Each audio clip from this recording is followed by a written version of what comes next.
So the video is recorded on cell phone. The volume may be a little low. The replacement DualSense already here, so roll the footage. Alright, so I have a broken DualSense. And my initial concern with this was whether or not the build quality on the adaptive triggers would hold up. And that's not the issue at all, actually.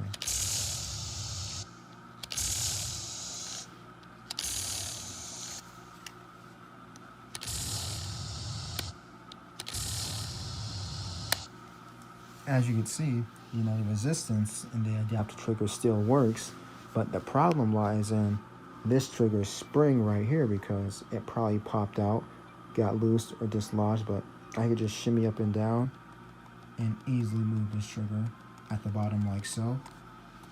Can't do that on this side because this spring actually works and is still in place. And how I know it's a spring because on another DualSense that I haven't used yet, the backup, no movement, and on the Weathered DualShock 4, which is a few years old, you could tell by the sticker, being scratched off on the back. If I do the same,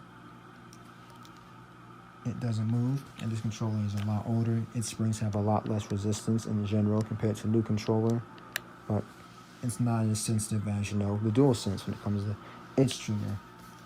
So the games I've played on this DualSense have been Astro's Playroom and Black Ops Cold War.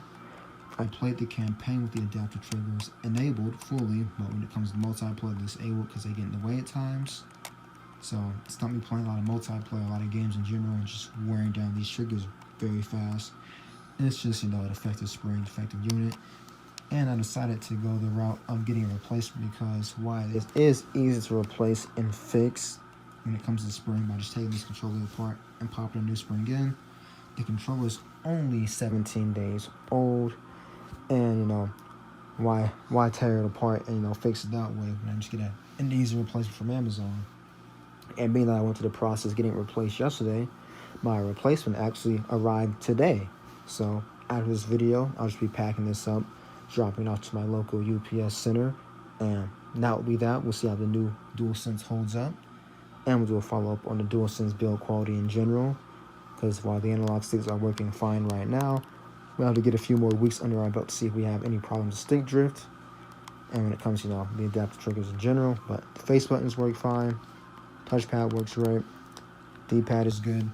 Another thing I noticed though, I can move the D-pad like so, but this really wouldn't warrant, for me getting a replacement, being able to shift the D-pad back and forth like this.